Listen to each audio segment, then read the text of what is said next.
if you are ready.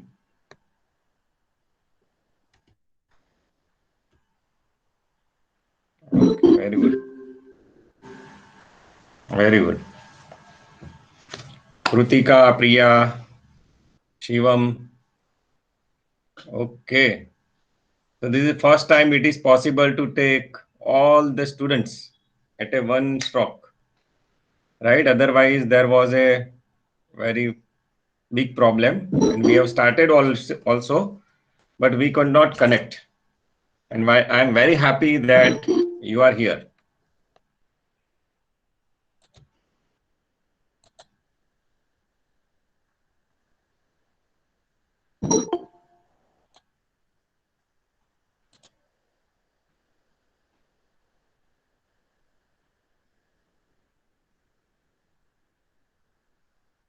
Okay, so those who are left can join through Google Meet. अभी जो join करेंगे वो Google meet से join करेंगे.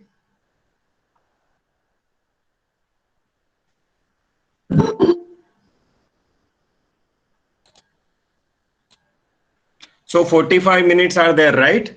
In a Zoom. So re-log again. Okay, if problem arise. Okay, so shall we start? Say yes or no. Yes, sir. Okay. So I am sharing my second screen, right? I am sharing one thing, right? I hope you are able to see. So before I start this lecture, generally I confuse the student first and then I make solution, right? पहले मैं बहुत confuse कर देता हूँ, बाद में solution लाते हैं हम, right? चलो अभी everybody know how to find out purchase value or how to find out wealth of the organization, right? सबको पता है ना wealth organization की wealth कैसे निकालते हैं? Everybody knows ना? Okay, so everybody knows that, and from standard 11 to MCOM semester 2, we are learning how to find out the value, right?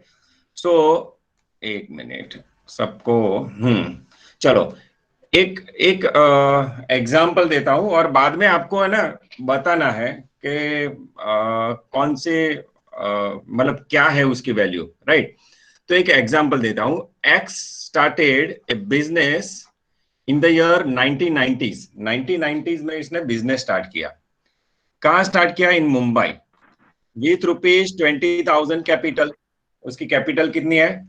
20,000. तो 90 में तो 20,000 तो बहुत मतलब अच्छी अमाउंट हो सकती है. ऑन 1190 को उन्होंने स्टार्ट किया.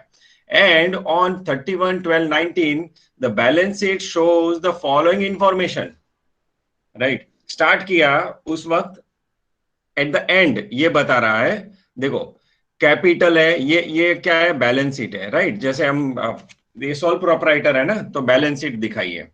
तो कैपिटल कितना है? 20,000. लोन उसने लिया है 2,000. So he has total capital generated 22,000, right?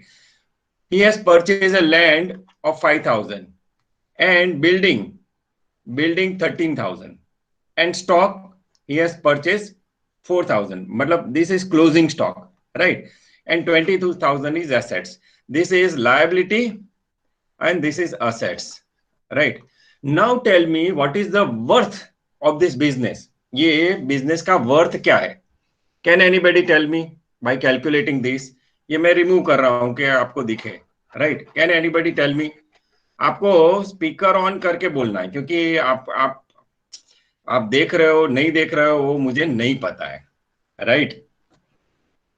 चलो बताओ कितना वर्थ है. How to find out the worth of this business का वर्थ कैसे निकलेगा? Any idea? चलो मत निकालो, कैसे करते हैं? वर्थ कैसे निकालते हैं? सपोज वर्थ मतलब क्या? Suppose I want to sell this firm. एक साल हो गया है ना, तो I want to sell it. तो what is the actually worth of this, right? कैसे फाइंड करते हैं? अगर ये मांगे, चलो आपने ये मिस्टर एक्स ने स्टार्ट किया और आपको चाहिए एट द एंड 1 साल चला और ऐसी बैलेंस शीट है, so how to find out the worth, how to find out this worth? चलो बताओ, कोई बोलेगा? रैंकर कहाँ है? रैंकर, रैंकर्स कहाँ है? बोलो। गूगल मीट वाले को तो दिख रहा है ना, दोनों को दिख रहा है ना स्क्रीन तो? से यस और no? Hello? Yes, sir. Yes, sir. Okay, very good.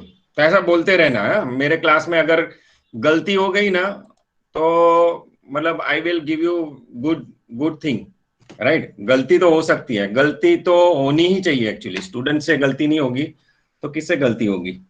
बताओ बताओ बताओ, कैसे फाइंड करें? ये तो एकदम बेसिक क्वेश्चन है, एकदम बेसिक क्वेश्चन है, एकदम बेसिक क्वेश्चन है। कैसे फाइंड करें? कोई आइडिया? कोई आइडिया? सर पता नहीं है।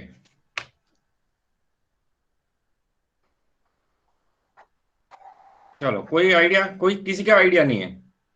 चलो मैं ही आइडिया लाता हूं। तो क्या करते हैं हम?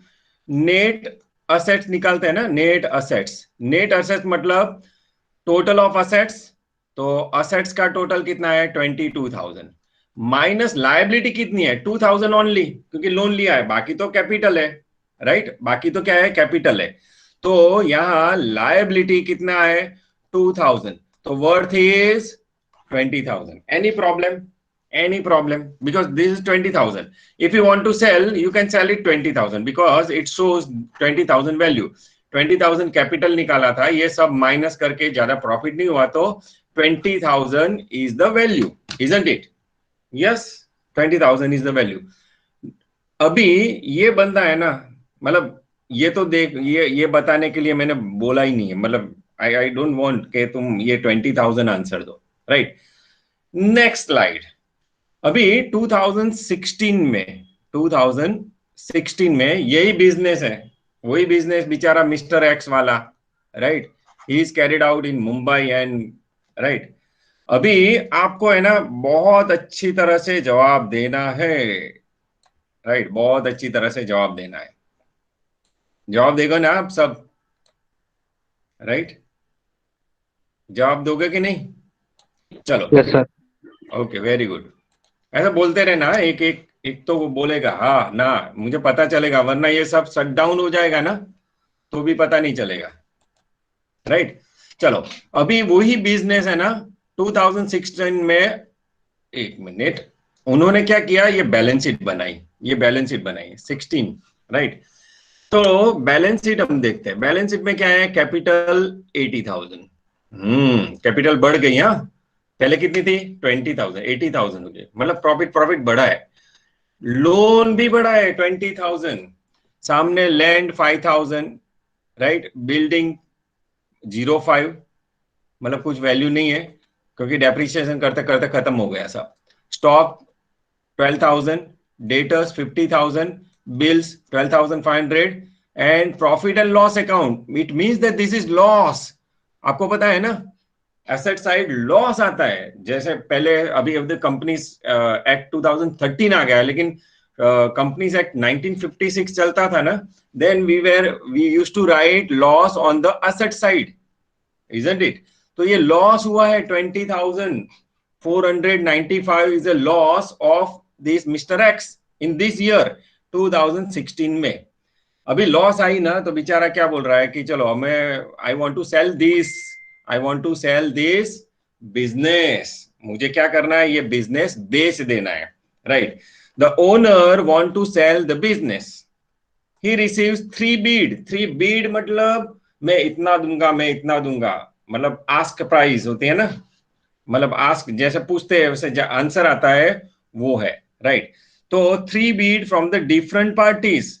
चलो मिस्टर एक्स, तुम्हारा प्रॉपर्टी मुझे दे दो, मतलब ये जो बिजनेस है मैं ले लूंगा, भले ही आप लॉस करते हो। मिस्टर पटेल ने बोला कि मैं 80,000 दूंगा, राइट? मिस्टर शाह ने बोला कि मैं 90,000 दूंगा, मिस्टर विकास है ना वो 1 लाख रुपया देने को तैयार है। Give your opinion. Suppose you are mister X, right, you are mister X, to whom you are going to sell, किसको बेचेंगे? आंसर मुझे चाहिए। विकास को More बेचेंगे। profit. हाँ, विकास को बेचेंगे ना? यस, ओके, विकास को बेचेंगे। कोई मिस्टर पटेल को नहीं बेचेगा? कोरोना में डिस्काउंट भी होता है ना? हाँ, मिस्टर No, पटेल sir. को नहीं बेचेंगे ना? नहीं सर। क्योंकि हमको तो क्या चाहिए? हमको तो More क्या profit. चाहिए? प्रॉफिट चाहिए, right? So what we have learn, so again क्या है, हम हमारा फॉर्मूला क्या है एक्चुअली? आपका फॉर्मूला क्या है? क्या है फॉर्मूला? चलो, मिस्टर विकास आपने कैसे डिसाइड किया? How you decide mister Vikas? Mister Vikas का कैसे डिसाइड किया आपने? तो yes yes, very good very good. ये 1 लाख माइनस 20,000 किया, लायबिलिटी 20,000 है, तो आपने कैलकुलेशन किया 1 लाख माइनस 20,000, इट मींस 80,000 इसकी वर्थ है कि नहीं? यस सर है। कितना दे रहा है मिस्टर पटेल? 80,000 नहीं देंगे, ज्यादा देने वाला भी है, ये भी कम है। 1 लाख वाला, तो गुडविल कितनी हो गई? 20,000, राइट? एग्री मिस्टर विकास? Yes, sir. ये सब एग्री ना? चलो, अभी अभी अभी जिस विकास के लिए एग्री है ना, उसको I will give you 0.0000 marks, 5 0, मतलब सप्लीमेंट्री में भी ना आए इतना मार्क्स। पता लगाओ क्यों? Because they are based on historical cost.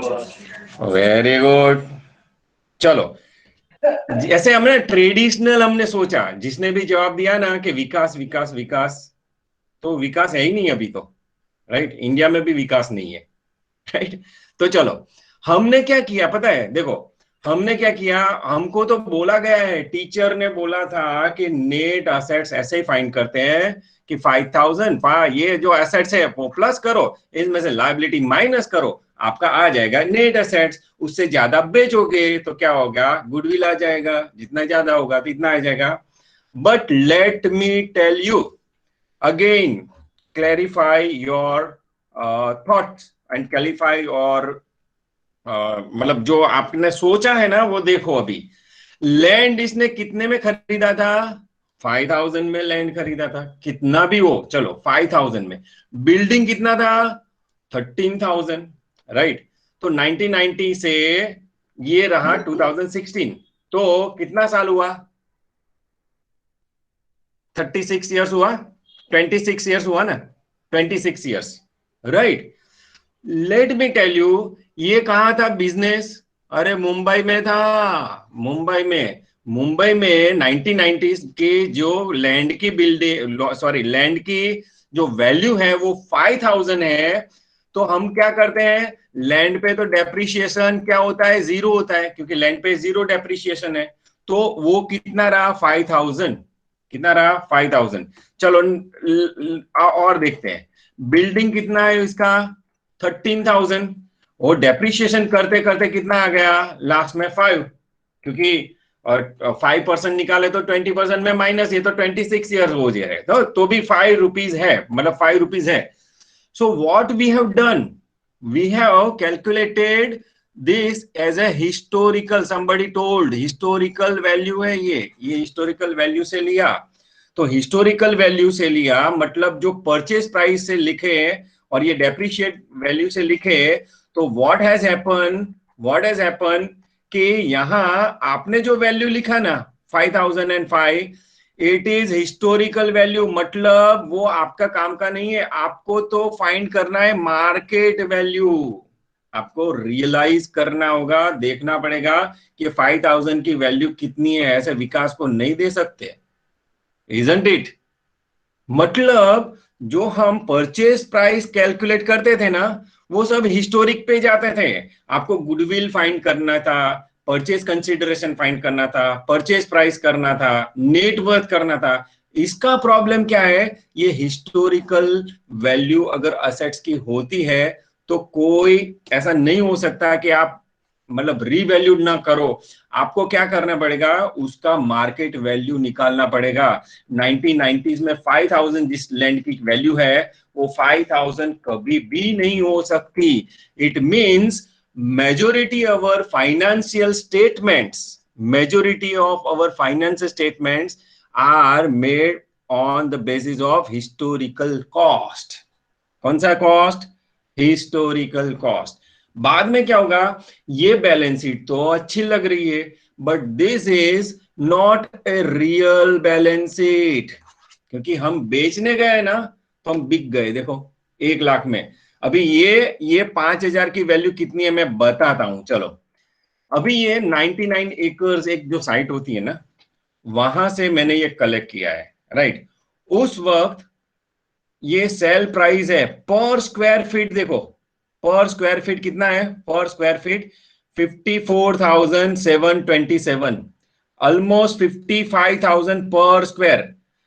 अभी की प्राइस 90 की प्राइस तो बहुत कम होती है। It means the value of land is may be more than 1 crore. कितना होगा, मोर देन 1 करोड़।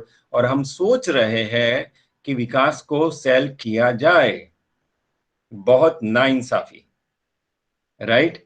क्यों, क्यों कि ये जो है ना हिस्टोरिकल कॉस्ट से लिखा गया है बैलेंस शीट, वो रियल कॉस्ट और जो है मार्केट वैल्यू से नहीं लिखा जाता है। और ये कॉन्सेप्ट्स एंड कन्वेंशंस में आता है, historical cost concept and convention में, कि जो वैल्यू, जो असेट्स जो वैल्यू से लिखी वो ही लिखनी है, राइट, दूसरा नहीं लिखना है। तो क्या हुआ, ये प्रॉब्लम आ गया, राइट। मिस्टर एक्स को हम जब हमारा सब जो आंसर फ्लिक हो गया ना, मतलब गलत हो गया, बिकॉज हम सब वैल्यूएशन हिस्टोरिकल कॉस्ट से करते थे, राइट। देखो इतना पर स्क्वायर है, उसका मतलब क्या हुआ, जो इन्फ्लेशन होता है ना, इन्फ्लेशन, इन्फ्लेशन बहुत बढ़ता है, राइट। जो वैल्यू, अगर आपने भी सोचा, मतलब आप गुजराती फैमिली से हो तो, और बुजुर्ग को मिलेंगे ना तो बोले कि हमारे जमाने में 1 रुपये में 1 kg घी मिलता था, 1 kg घी मिलता था। अभी 400 रुपये में भी मिलता नहीं है, राइट। बिकॉज द क्वांटिटी का जो वैल्यू है ना बढ़ा, इन्फ्लेशन बढ़ा, देखो इन्फ्लेशन ये बढ़ा, सबका पेट घटा, इकोनॉमी डाउन जा रही है, राइट।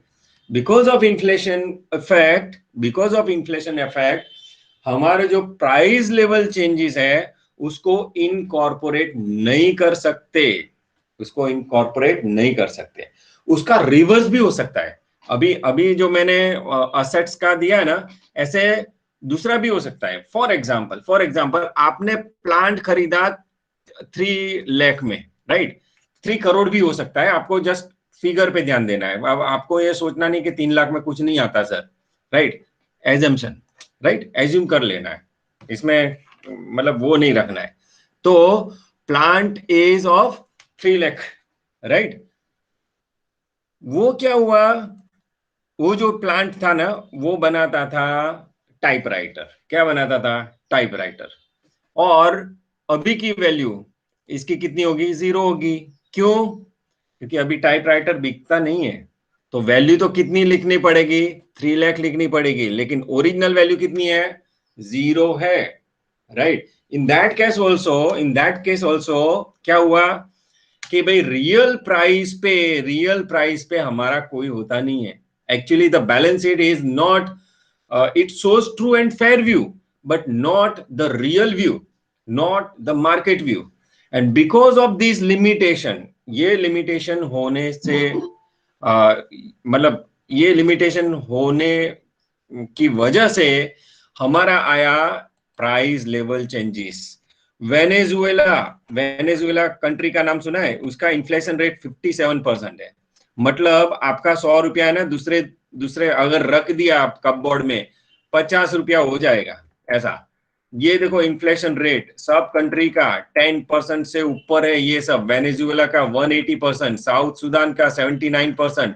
इन्फ्लेशन रेट इतना बड़ा है तो क्या होगा, प्रॉपर्टी का प्राइस इतना बढ़ेगा और मनी का मॉनेटरी वैल्यू घटेगा। राइट, आपके पास 2 लाख रुपया है फॉर एग्जाम्पल, तो उसका वैल्यू परचेजिंग पावर कितना हो जाएगा, 2000 हो जाएगा। Right, 2000 you can buy A worth of 2000 only. Right, तो इतना सारा इन्फ्लेशन है। बिकॉज ऑफ दैट क्या हुआ कि हमारा जो बैलेंस शीट है वो रियल वैल्यू से नहीं जाता। Right, the basic objective of accounting is to preparation of finance statement in a way that income statement should disclose the true profit and loss. Income statement मतलब क्या, P and L account, मतलब statement SOPL, we called it SOPL, statement of profit and loss account. तो वो क्या है, true profit बताना चाहिए। Right, made by business during the particular period, while the balance sheet must show the true and fair view. True मतलब क्या, आपने 2 लाख खर्चा है, 2 लाख से लिखो, वो ट्रू है। Right, and fair view, depreciation जितना निकालना है वो निकालो, बाद में जो रहता है वो करो, ऐसा true and fair view of the financial position of the business in a particular date. ये डेट पे ही, ये बैलेंस शीट है ना, बहुत बहुत डेंजरस चीज है। क्यों? क्योंकि बैलेंस शीट को सेट करनी हो ना, बहुत बहुत कंपनी सेट करती है बैलेंस शीट को। कैसे सेट करती है? क्योंकि बैलेंस शीट है ना ऑन दैट डेट दिखाता है, मतलब 31/3/2021 का ही दिखाएगी। मतलब 30th March 2021 का अलग डेटा हो सकता है एंड 1/4/2021 का अलग हो सकता है। राइट, अलग हो सकता है। राइट, ये अलग अलग हो सकता है। क्यों? मान लो कि लास्ट डे से पहले हमने लोन चुका दी। राइट, लोन चुका दी और 30 तारीख को लोन चुका दी, तो 30th मतलब 31 मार्च को हमारा लोन 0 दिखेगा। नेक्स्ट डे ले ली तो यहां तो लोन है ही नहीं। राइट, ऑन 31 मार्च 2021 को लोन है ही नहीं। तो क्या करेंगे, ये गलत गलत दिखा रहा है सब। राइट, क्योंकि एक दिन में बहुत सारे ट्रांजेक्शन्स कर सकते हैं और बाद में सुलटा सकते हैं। पहले उल्टा ना, बाद में सुलटा ना करके बैलेंस हो सकता है। मान लो ये कैसे कैसे हो सकता है ना, let me tell you. Suppose आपको दिखाना है ना कि आपका सेल्स बहुत बड़ा है, तो क्या करेंगे, 30 तारीख को आप क्या करेंगे, 500 करोड़ का एक बिल बना देंगे। क्या बना देंगे? एक बिल बना देंगे कि हमने सेल कर दिया, 500 का बिल बन गया। तो क्या हुआ, आपका सेल हो गया तो उसके मुताबिक प्रॉफिट प्रॉफिट प्रॉफिट निकल जाएगा। मे बी क्रेडिट कैश है, सेल तो सेल है। राइट, तो हम लिख देंगे बट तो 31 मार्च को तो इतना सेल्स बढ़ गया 200 करोड़, लेकिन 1 अप्रैल को हम क्या करते हैं कि भाई पर सेल्स रिटर्न आ गया। वाह, क्या आ गया? सेल्स रिटर्न आ गया। तो क्या हुआ, 31 मार्च को तो आपको बहुत अच्छा प्रॉफिट दिखाएगा, लेकिन 1 मार्च को वही की परिस्थिति जो नहीं था वो I hope you understood the meaning of this. Right, सिर्फ बिल बना के किसी का ऑर्डर ले लेते हैं, कर देते हैं, तो ये एडजस्टमेंट हो जाता है। राइट, ये एडजस्टमेंट हो जाता है and because of that true and fair view है ना, हमको नहीं मिलता है।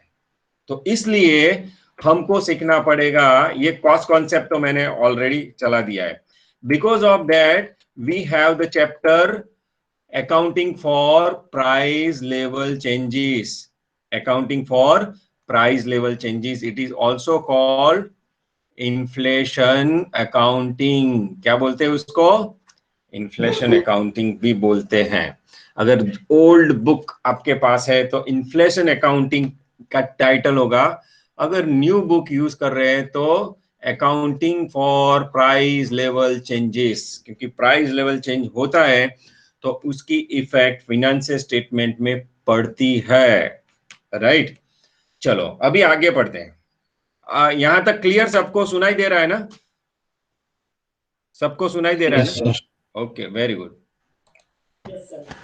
ओके, तो इन्फ्लेशन तो है, inflation is considered to be rise in the general level of prices. General level of prices मतलब अकेले पेट्रोल में नहीं, एक ही कॉमोडिटी, फॉर एग्जांपल पेट्रोल का प्राइस आज का आज 200 रुपया हो जाएगा, तो इट डजंट मीन इन्फ्लेशन बढ़ गया।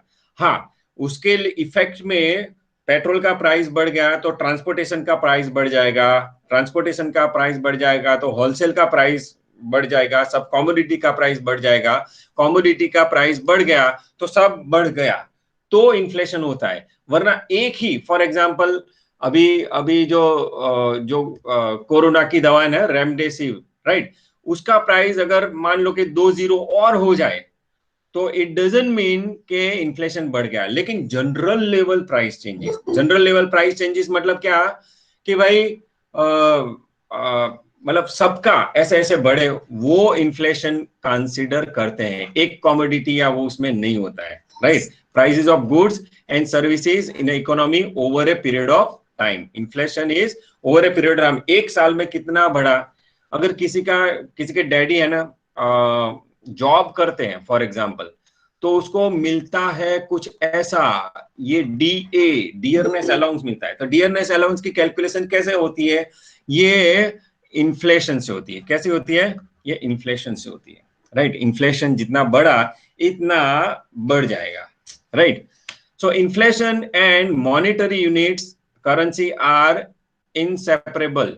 मतलब मॉनेटरी यूनिट्स मतलब 100 रुपया, मान लो कि आज हम डील करते हैं कि आज मैं आपको 100 रुपया दे रहा हूं, राइट। दो ऑप्शन दे रहा हूं, सॉरी, दो ऑप्शन दे रहा हूं। मैं आज 100 रुपया दे रहा हूं और मैं ऐसा सोचूंगा कि एक साल बाद 100 रुपया दूं, तो आप कौन सा सिलेक्ट करोगे इसमें, क्योंकि उसका वैल्यू अभी है, राइट। तो इन्फ्लेशन एंड मॉनेटरी यूनिट्स और करेंसी आर इनसेपरेबल। मतलब ये जो इन्फ्लेशन है उसके लिए क्या होता है, जो जिसके पास रुपीस पड़े हैं ना वो गए।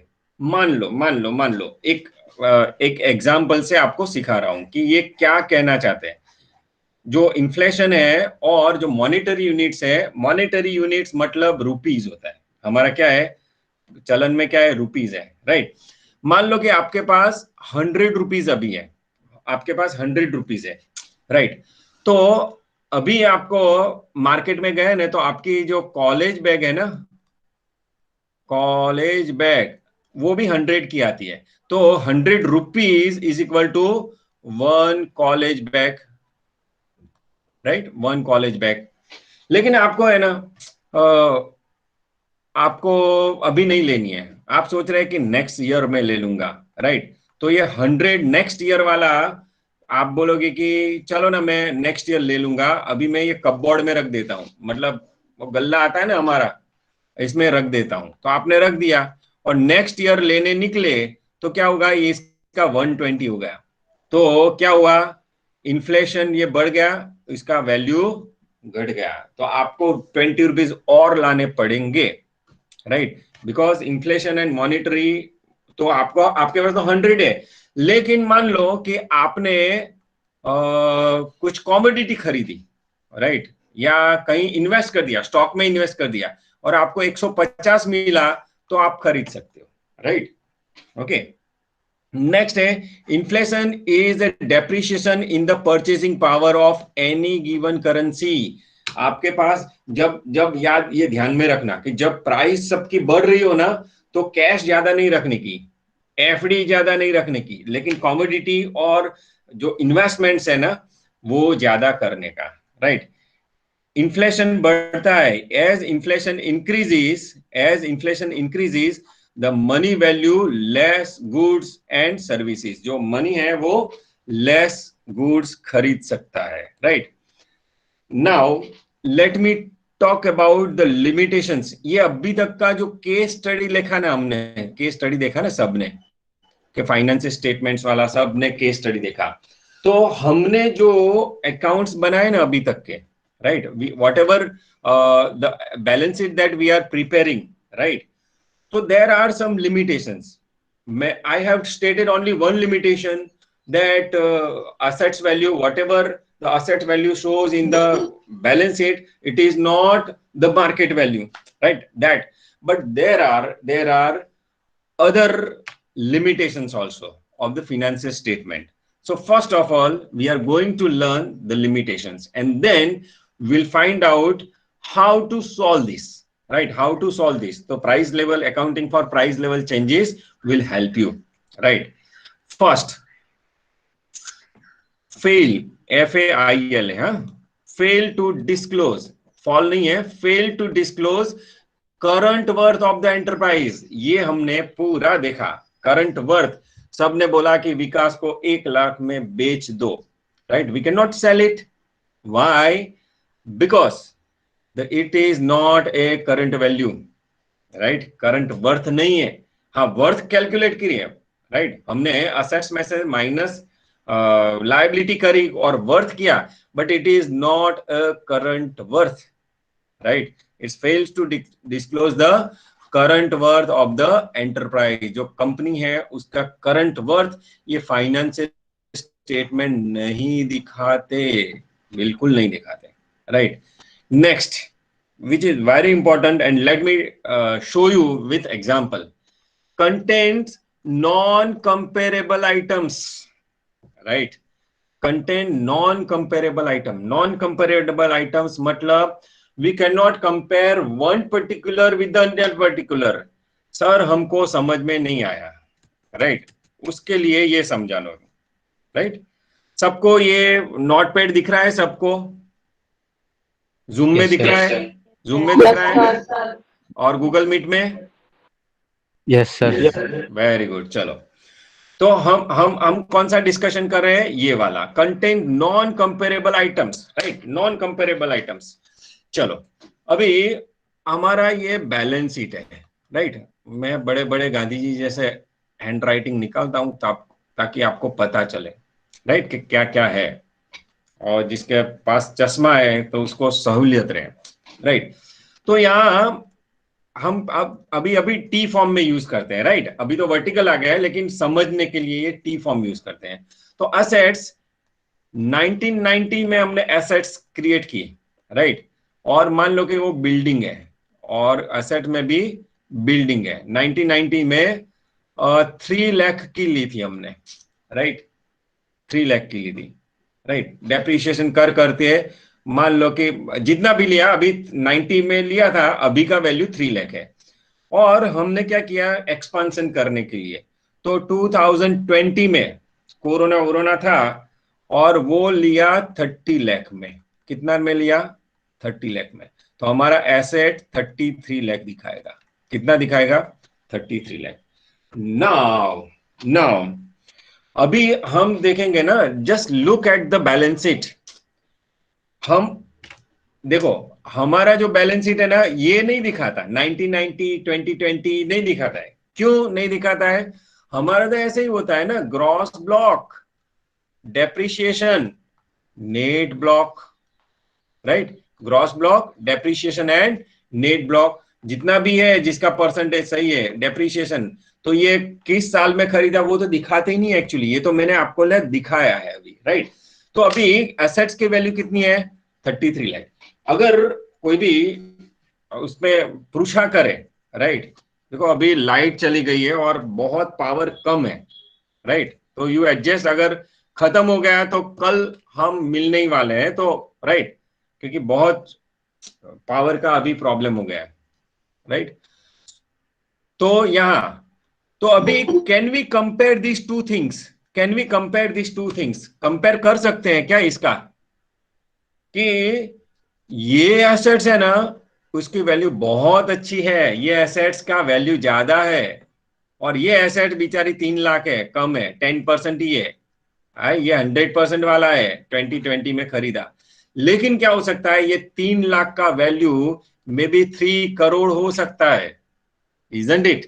But we are comparing 3 lakh 30 lakh, ये ज्यादा है ऐसा आप बोलेंगे, राइट? अभी मैं बोलूंगा कि किसकी वैल्यू ज्यादा है, इसकी वैल्यू, लेकिन ये वैल्यू कम है, लेकिन उसका मार्केट वैल्यू क्या है? ज्यादा है। So it is non comparable.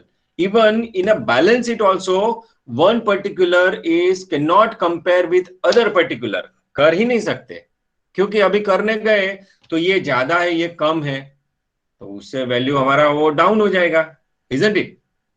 तो ये हुआ नॉन कंपेरेबल आइटम्स। तो ये फाइनेंशियल स्टेटमेंट में ऐसे नॉन कंपेरेबल आइटम्स होती है, राइट? नॉन कंपेरेबल आइटम्स होती है, and that is the limitation of financial statement, right? Third which is very important, एक मिनट, सब आ रहे हैं? Okay. Third is very important, create problems at the time of replacement. Replacement मतलब क्या? Replacement मतलब मान लो कि आपके पास एक प्लांट है, उसकी वैल्यू आपने 10 लाख में खरीदी, राइट? डेप्रिसिएशन का जो है 5% है, डेप्रिसिएशन कितना है? 5%। तो at the end of 20 years it will become zero, right? और प्लांट नष्ट भी हो जाता है। लेकिन अभी अभी नया प्लांट लेंगे ना, तो ये 5% डेप्रिसिएशन क्यों होता है? क्योंकि हमको रिप्लेसमेंट करना होता है ना, कि ये प्लांट चला गया तो नेक्स्ट हमारा दूसरा प्लांट आएगा तो इसका पैसा काम लगेगा, राइट? इसका whatever the amount of depreciation, it will help us to replace the plant in a future. Then what is happening, 10 lakh है माइनस, मतलब वो जीरो हो गया, राइट? अभी 10 लाख, ये 20 इयर्स के बाद उसकी वैल्यू अगर लेने जाए तो 50 लाख होगी। कितनी होगी? इतना तो 10 लाख में तो मिलेगा ही नहीं ना, बनेगा ही नहीं ना। आपका जो मकान फादर ने बनाया है फॉर एग्जाम्पल, अभी आप बनाओ, इतने में बनेगा ही नहीं, राइट? तो whatever the depreciation we cut based on historical cost, based on historical cost, it create a problem. तो अभी क्या होगा, हमारा डेप्रिसिएशन 10 लाख होगा, प्लस मान लो कि हमारा इन्वेस्टमेंट किया और इन्वेस्टमेंट में से 5 लाख आ गया, तो हमारे पास कितना है टोटल? 15 लाख। लेकिन मार्केट में लेना जाए तो कितना है? 50 लाख है। तो माइनस यहां क्या हुआ? 35 लाख की लॉस हो गई, मतलब हमारा शॉर्टेज हो गया, because our financial statement are based on the historical cost, based on the historical cost. I hope you understood this point clearly. ये जो है ना, क्लियरली आपको समझ में आ गया होगा कि जब रिप्लेसमेंट करना हो ना, तो ये 35 लाख शॉर्टेज आया, 35 लाख शॉर्टेज आया, तो ये प्रॉब्लम क्रिएट करता है। शायद ऐसा हो सकता है कि हम ये प्रॉपर्टी, ये प्लांट वापस खरीद ही ना सके और एस्टैब्लिश ही ना कर सके, right? Fourth limitation of this conventional financial statement. Conventional financial statement मतलब जो कंपनीज एक्ट 1956 में दिया गया है और सर्टेन थिंग्स इन 2013, राइट? तो ये प्रॉब्लम होते हैं।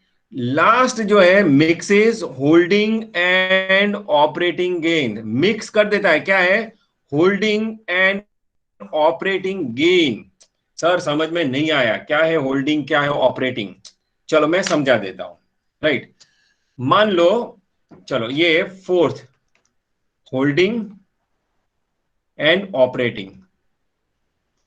ऑपरेटिंग गेन, ऑपरेटिंग गेन मतलब क्या?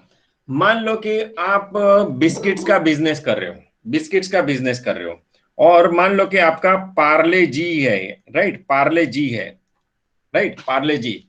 आप क्या करते हो? 1000 का सामान खरीदते हो और 10% पे बेच देते हो, तो आप 1010 में बेच देते हो, राइट? तो आपका प्रॉफिट क्या हुआ? 10 रुपीज प्रॉफिट हुआ, मतलब प्लस लिख देता हूं, क्या हुआ? 10 रुपीज। प्लस 10 रुपीज प्रॉफिट हो गया, राइट? तो आपका बिजनेस क्या है? बिस्किट्स बिस्किट्स खरीदना, बिस्किट बेचना। मान लो कि आपने 5000 का गुड्स खरीदा है और 50-50 में बेचा है, तो आपका प्रॉफिट कितना हुआ? 50 रुपीज हुआ। तो ये जो गेन है ना, ये गेन, ये ऑपरेटिंग गेन है, क्योंकि आपने लिया, आपने बेचा, आपने लिया, आपने बेचा, वो आपका बिजनेस है, तो ये ऑपरेटिंग गेन है, राइट? समझ में आ गया नहीं? ये ऑपरेटिंग गेन है। तो ये मिक्स कर देता। अभी होल्डिंग गेन क्या है? होल्डिंग गेन में समझा देता हूं। मान लो कि यही पार्ले जी हमने खरीदा है, 5000 के पार्ले जी खरीदा है, राइट? लेकिन सडनली क्या हुआ? गेहूं का प्रोडक्शन बंद हो गया, या लॉकडाउन हो गया, या मान लो कि सब फैक्ट्रियां, दूसरी जो फैक्ट्रियां है ना, दूसरी कंपनी कौन कौन सी है बिस्किट्स में? हाँ, दूसरी क्या? Good day. यस, ये ब्रिटानिया, राइट, ब्रिटानिया कंपनी और सब कंपनी ब्लास्ट हो गया नहीं है, तो उसका प्राइस क्या बढ़ जाएगा, इसका प्राइस क्या हो जाएगा? तो पार्ले वाला मतलब हमारे पास तो कोई मांगेगा तो क्या होगा, डबल प्राइस है भाई अभी, राइट, डबल प्राइस। तो अभी हमारे पास स्टॉक में है ना फॉर एग्जांपल, और प्राइस बढ़ गया, जो 5 रुपए का मिलता था अभी 10 रुपए का कंपनी ने ही एमआरपी कर दिया, क्योंकि सबके पास है ही नहीं, सबको यही खरीदना पड़ेगा, राइट। नाउ व्हाट हैपन्स, आपका प्राइस कितना था, आपने खरीदा था कितना, 5,000 में, आपका ये स्टॉक का वैल्यू कितना हो गया, 10,000। क्या आपने लिया और बेचा, इसमें प्रॉफिट हुआ? नहीं नहीं, वो ऑपरेटिंग नहीं है, हमने होल्ड कर रखा है, right, we have holded this, हमारे पास ये रहा, उसका हमारा मुनाफा कितना हुआ, 5,000, ये होल्डिंग गेन है, राइट। 5,000 क्या है, होल्डिंग गेन है, हमने रखा तो हमारा प्राइस बढ़ गया, राइट। फॉर एग्जाम्पल कोरोना की दवा हम रखते हैं, राइट, और उसकी वैल्यू बढ़ जाती है, तो मेडिकल वाला आपको ज्यादा में ही देगा, राइट, ज्यादा में ही देगा। तो इन दैट केस क्या होगा, आपका जो ये प्रॉफिट है ना, ये होल्डिंग गेन है, होल्डिंग, आपने रखा, आपका मतलब उसमें स्किल नहीं आया, राइट, आपका बिल्कुल स्किल नहीं आया, लेकिन आपने होल्ड किया, होल्ड किया, उसका प्रॉफिट है। तो यहां पर डे 50 50 30 40 50 50, कितने दिनों के बाद 5,000 मिलते हैं, राइट। लेकिन यहां आपने स्टॉक करके रखा, जैसे जैसे ओनियन का होता है ना, डूंगरी का होता है, डूंगरी का भाव कभी 10 रुपए केजी हो सकता है, कभी 100 रुपीज केजी हो सकता है। मान लो कि आपके पास 10 केजी है, राइट, 10 केजी है, तो आपने कितने में खरीदा, 100 में, अभी 100 हो गया तो क्या होगा, उसका वैल्यू 1,000 हो गया, तो ये होल्डिंग गेन है, राइट। तो operating gain and holding gain, तो अभी ये लिमिटेशंस में आता है, लिमिटेशंस में कि ये मिक्स कर रहा है क्या, फाइनेंशियल स्टेटमेंट, फाइनेंशियल स्टेटमेंट। अभी मैं समझाऊं कि कैसे मिक्स कर रहा है। फाइनेंशियल स्टेटमेंट में मान लो कि प्रॉफिट एंड लॉस ट्रेडिंग लिखते हैं, चलो ट्रेडिंग अकाउंट, यहां सेल्स लिखा, राइट, तो ये सेल्स तो मार्केट वैल्यू पे होगा।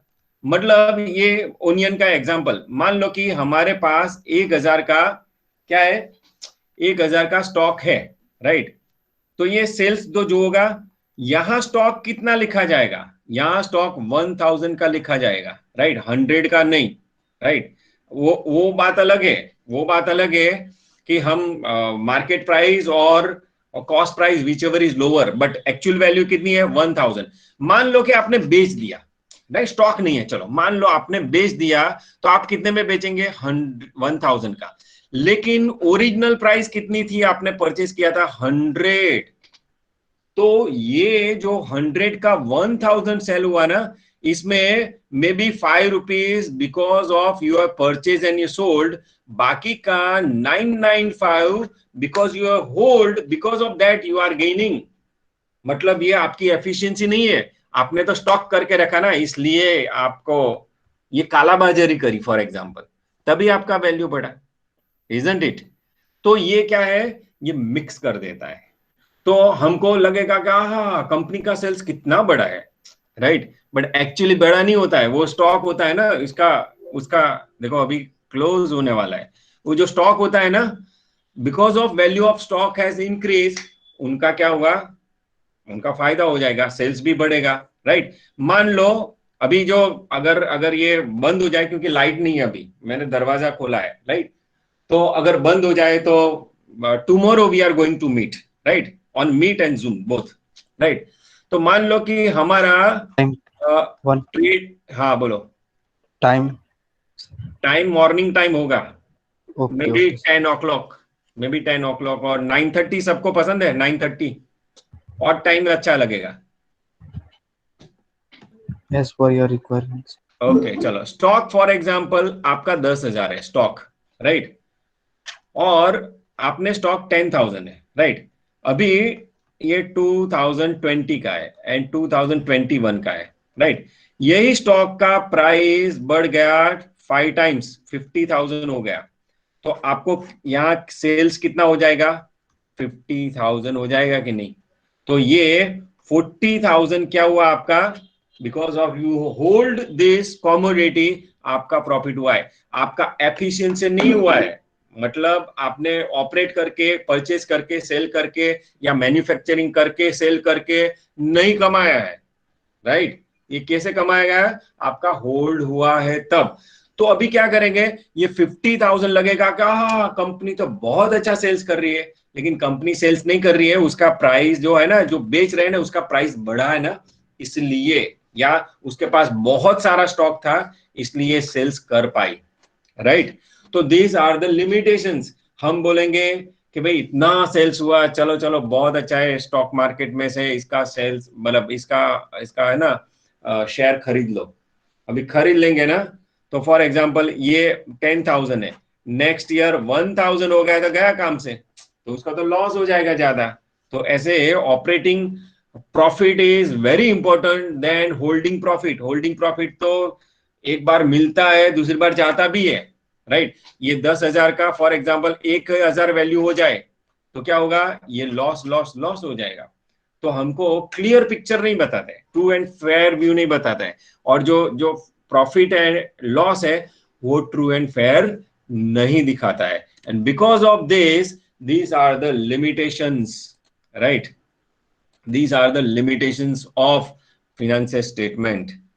ये लिमिटेशंस है, और ये लिमिटेशंस दूर करने के लिए, मतलब उसको रिमूव करने के लिए हमारे पास इन्फ्लेशन अकाउंटिंग है। क्या है? Inflation accounting. तो American Institute of certified public accounts, तो यूएस होता है ना, US, United State of America, Joe Biden है ना, हाँ, यहाँ आईसीआई है ना, किसी को सीए करना हो तो आईसीएआई है, राइट? वहां यूएस में क्या है? American Institute of certified public accounts, उसको एआईसीपीए ऐसा बोलते हैं, राइट? उसकी सीए की एग्जाम मान लो, राइट? उन्होंने क्या दिया है? इन्फ्लेशन अकाउंटिंग इज है, देखो ये क्वेश्चन तो आएगा ही आएगा, what you mean by inflation accounting और पीएलसी क्या है? तो आपको ये लिखना पड़ेगा। Inflation accounting is a system of accounting in which purports to the recorded as a built-in mechanism all economic event। मतलब जो इन्फ्लेशन अकाउंटिंग है, वो जो रिकॉर्डेड सिस्टम है उसको ऐसा बनाया जाए कि जो भी इकोनॉमिक इवेंट हो रही है, इकोनॉमिक इवेंट मतलब जहां पैसा लेना देना होता है वो, राइट? या कुछ खरीदी और बेच, मतलब कॉमर्शियल पर्पस होता है, तो उसको जिसमें मनी इन्वॉल्व होता है वो इकोनॉमिक इवेंट्स है, right? In terms of current cost, हमने फाइनेंस स्टेटमेंट करंट कॉस्ट पे नहीं था, लेकिन इन्फ्लेशन अकाउंटिंग की जो सिस्टम है इसमें क्या है कि जब सब जो आइटम है, आइटम मतलब असेट्स है, लायबिलिटीज है, इन्वेस्टमेंट्स है, कैपिटल है, रिजर्व्स है, और करंट एसेट्स है, नॉन करंट एसेट्स है, सब, राइट? उसको ऐसी मैकेनिज्म बनाई जाए कि उस क्या करे, वो करंट कॉस्ट पे दिखाई दे। मतलब जो हमने बैलेंस शीट ऑफ 2016 की देखी थी ना, मतलब हम नेट वर्थ कैलकुलेट करते के एसेट्स माइनस लायबिलिटी जो है वो बेच दिया, मतलब हमारा कोई लॉस नहीं जाएगा। मतलब क्या हुआ? जो एसेट्स हमने लैंड 5,000 में खरीदी, अभी उसका 50 लाख होता है तो 50 लाख से लिखा जाएगा। ऐसी जो सिस्टम है उसको बोलते हैं ये accounting system, inflation accounting system. Thus, inflation accounting is the system of maintaining the accounts just like historical accounting। Inflation accounting क्या है? Historical accounting जैसे ही है, but the value of each and every item as per current market value, as per current market value, right? जो current market value है वैसे ही है, right? current market value की है। एक बात बहुत अच्छी हुई, चलो हम अकाउंटिंग स्टैंडर्ड, पता है किसी को accounting standard? Accounting standard as आपने सीखा भी है, डेप्रिसिएशन का सीखा है, इन्वेंटरी का सीखा है, अकाउंटिंग स्टैंडर्ड। लेकिन ये अकाउंटिंग स्टैंडर्ड हमने बंद कर दिया है।